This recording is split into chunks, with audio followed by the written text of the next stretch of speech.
Dear aspirants अस्सलाम वालेकुम, Babar Nadeem hair. कैसे हैं आप लोग डियर एस्पिरेंट? आज हमारा कोड फी एक्ट का 4th लेक्चर है और होप कि आपको समझ भी आ रही है। मेरी कोशिश ये है कि मैं आपको, बेशक ये छोटा सा एक्ट है लेकिन मैं आपको इसमें एक्सपर्ट कर दूं, क्योंकि ये थोड़ा सा कंसेप्चुअली समझने वाला है और इसमें से प्रोपोजिशंस भी आ सकती हैं कि आप कोड फी जो है वो डिटरमिन करें।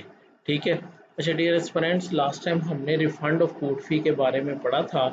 ये सेक्शन 10, 11, 12, 13, 14, 15, 16, 17 तक। ठीक है। अच्छा, 16 तक आज हमने आगे पढ़ना है। मैं आपको आगे भी पढ़ा सकता हूँ, बल्कि मैं आपको कोड फी एक्ट मुकम्मल भी करवा सकता हूँ, लेकिन मेरी कोशिश ये होती है कि मैं ना आपको कोई एक बेर एक्ट पढ़ाते हुए मैं आपको जर्नली भी इस चीज़ के ऊपर कन्विंस करूँ और आपको गाइड करूँ कि आप कोई भी बेर एक्ट आप खुद कैसे पढ़ सकते हैं। मसलन ये कोड फी पढ़ाते वक्त मैंने आपको बताया कि आप इंडेक्स बनाएं। कोड फी पढ़ते वक्त मैंने आपको ये बताया कि एक बेर एक्ट को कैसे पढ़ा जाता है। आज मैं आपको ये बताना चाहता हूँ कि अगर कोई सब्जेक्टिव क्वेश्चन आ जाता है, मसलन रिफंडिंग वाला क्वेश्चन आ जाता है जो लास्ट टाइम हमने कंसेप्चुअली किया था, तो अगर वो ये क्वेश्चन आपसे पूछ लेता है पेपर में, तो इसको अटेम्प्ट कैसे करना है? क्या हमने उसकी एज इट इज़ वर्डिंग लिखनी है? ठीक है। नहीं, वर्डिंग नहीं लिखनी, तो कैसे हमने उसको उसको कवर करना है? देखिए मेरी बात सुने। It is impossible for any aspirant कि वो जितना लेंथी सिलेबस है वो हर स्टैचू के वो बेर एक्ट को याद कर सके या उसकी वर्डिंग याद रख सके, और उसकी भी आपसे बिल्कुल ही एक्सपेक्टेशन नहीं है। एक जज पेपर चेक करता है, मैं भी जज हूँ, मैं आपको बता रहा हूँ कि बिल्कुल ही एक्सपेक्टेशन नहीं होती कि आप जो है एज इट इज़ वर्डिंग लिख के आएँ। रिक्वायरमेंट ये होती है कि वो जो सेक्शन का मफहूम है वो वाजे हो रहा हो, आपकी इंग्लिश की ग्रामर ठीक हो, ठीक है, और आप उसको इजी अल्फाज में अपने अल्फाज में लिख के उस बात को बयान कर सकें, दैट इज़ एनफ। तो आज मैं आपको इसी चीज़ की एक्सरसाइज करवाने चाह रहा हूँ, बहुत अहम है, आप सुनिएगा। अगर रिफंडिंग ऑफ कोर्ट फी के ऊपर क्वेश्चन आ जाए तो उसको कैसे अटेम्प्ट करना है। ठीक है। सबसे पहले आप देखें कि हम वो रेलिवेंट लॉ लिखेंगे जो भी है, उसके बाद हम डायरेक्ट वो सर्कमस्टांसिस बताना शुरू कर देंगे। ठीक है। और उसके बाद हम क्या करेंगे कि उसको सेक्शन बाय सेक्शन बताना शुरू कर देंगे। अच्छा, अब देखिए, सेक्शन 10 के टाइटल से नहीं ये लगता कि ये रिफंडिंग के बारे में है, लेकिन सेक्शन 10 हमने पढ़ा था। सेक्शन 10 जो था वो ये था कि भाई जहां उसने रॉन्गली नेट प्रॉफिट या मार्केट वैल्यू एस्टिमेट की है, तो रॉन्गली एस्टिमेट करने से क्या मुराद है कि जो एक्चुअल उसने एस्टिमेशन लिखनी थी, या तो उसने वैल्यू से कम लिखी है और या उसने क्या लिखी है, ज्यादा लिखी है। तो अगर उसने वैल्यू कम लिखी है तो इसका मतलब है उसने कोड में फी कम दी है, और अगर उसने वो एस्टिमेशन ज्यादा लिखी है तो इसका मतलब है वो कोड फी भी कोड को ज्यादा दे बैठा है। तो अगर तो उसने कम लिखी है तो कोर्ट उसको कहेगा बाकी दे दो, नहीं देगा तो कोर्ट उसका क्या करेगा, दावा जो है वो खारिज कर देगा, ये प्रोसीडिंग स्टे रहेगी। और अगर उसने एक्सेसिव दी है तो फिर कोर्ट क्या करेगा, वो एक्सेसिव उसको क्या कर देगा, वो वापस कर देगा। ये हमने सेक्शन 10 पढ़ा था। ठीक है। अब मेरी बात सुने। अब ये देखें, if in the result of any such investigation the court find that the net profit or market value have or has been wrongly estimated, the court, if the estimation has been excessive, mean it's refund the court fee। ये देखें, ये ले। अच्छा मुझे एक बात बताएं, जब रिफंडिंग का क्वेश्चन आया है तो क्या पूरा लिखना अब जरूरी है? Not at all. क्यों भला?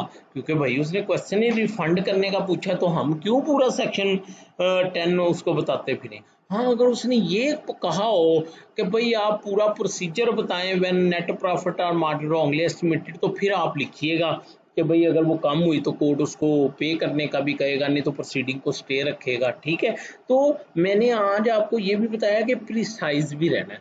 अब इसी को मैंने एग्जाम के पॉइंट ऑफ व्यू से कैसे अटेम्प्ट किया, देखें ये वर्डिंग इसकी थी, अब मैंने आप लोगों के लिए जो है वो ये लिखा है, ये देखिए सिंपल रेलिवेंट लॉ लिखना है।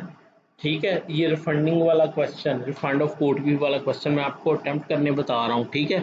उसके बाद लिखा है circumstances where a court fee may be refunded.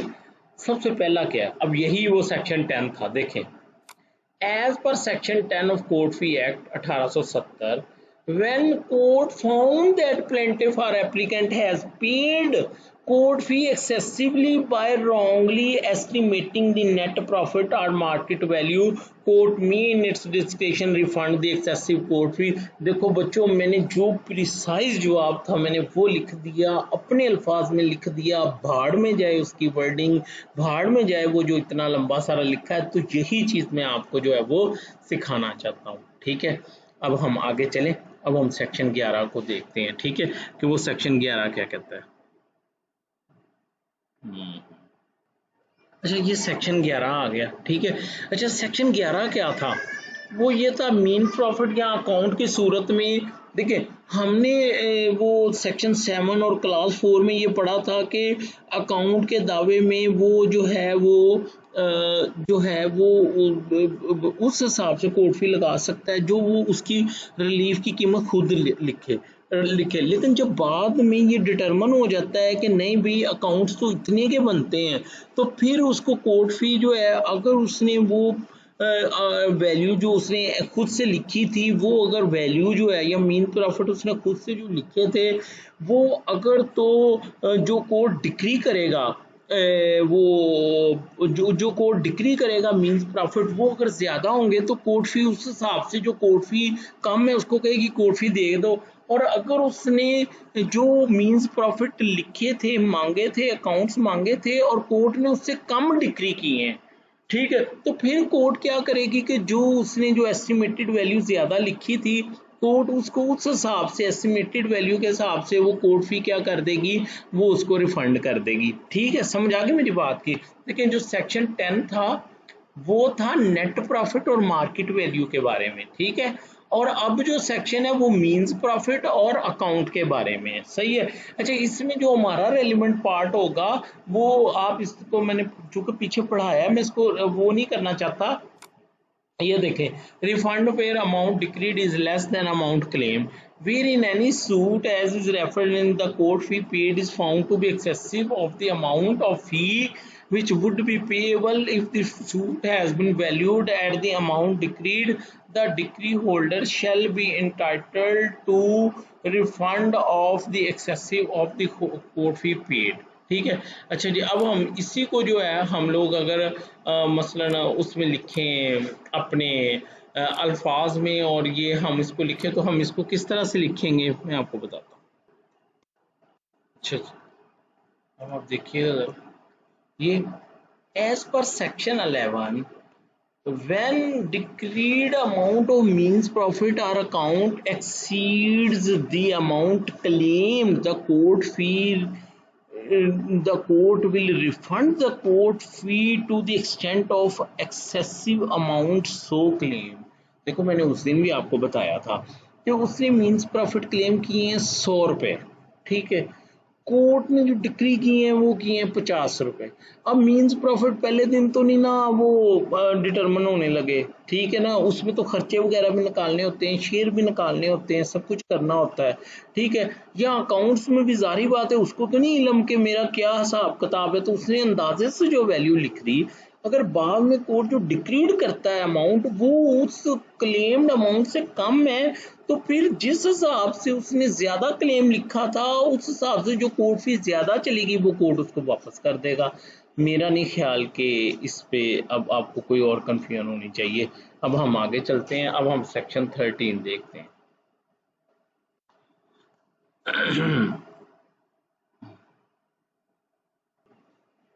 अच्छा जी, आगे आ जाता है section 12, decision of question as to valuation.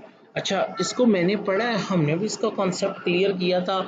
इसमें रिफंड वाली कोई कोर्ट बात नहीं लिखी, तो इसको हम क्या करते हैं, इसको हम छोड़ देते हैं। ठीक है, उसके बाद सेक्शन 13 पे आ जाए, refund of fee paid on memorandum of appeal. देखिए मैं वो पिछले कॉन्सेप्ट रिपीट नहीं करूंगा, वैसे मैं आपको बता देता हूँ कि सेक्शन 13 ये कहता है कि उसने नीचे दावा करते वक्त कोर्ट फी लगाई या नहीं लगाई।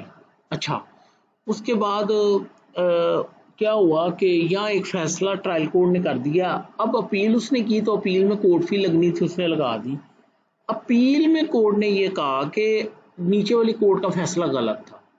अब अगर फैसला गलत था तो उसने अपील में जो कोर्ट फी दी है वो बेचारा क्यों दे, क्योंकि फैसला तो कोर्ट ने गलत किया है। तो ये सेक्शन 13 ये कहता है कि फिर कोर्ट, वो एपलेट कोर्ट उसको वो कोर्ट फी क्या करेगी, रिफंड करेगी। ठीक है। अब आप इसको पढ़ लें। अब मैंने इसको इजी करके लिखा है अपने अल्फाज में, वो कैसे लिखा है आप इसको बेयर एक्ट से कंपेयर कीजिएगा। अब मैं सेक्शन 10 हो गया।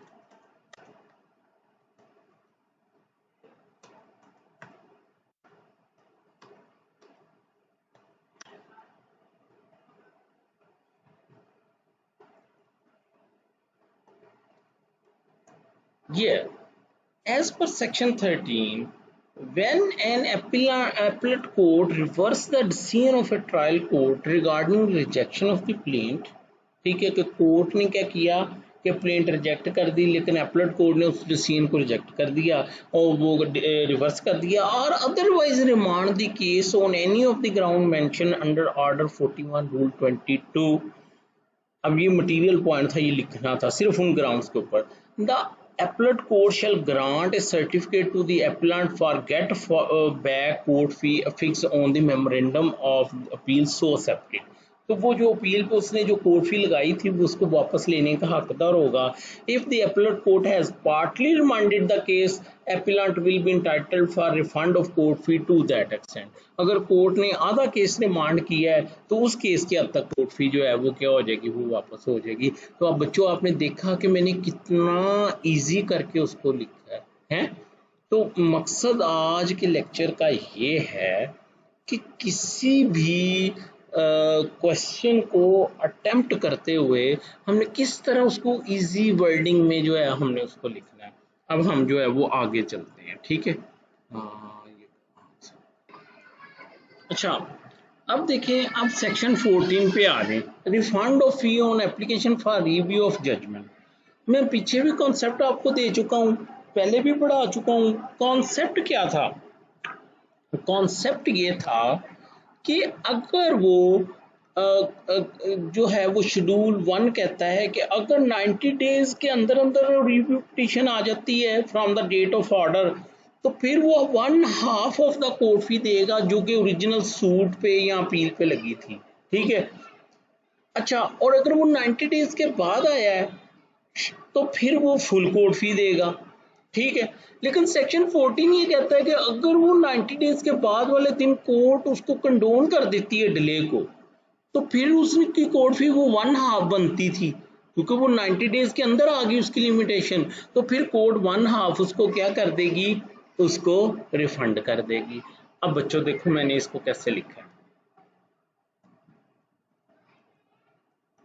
As per Schedule 1 of the Court Fee Act, if a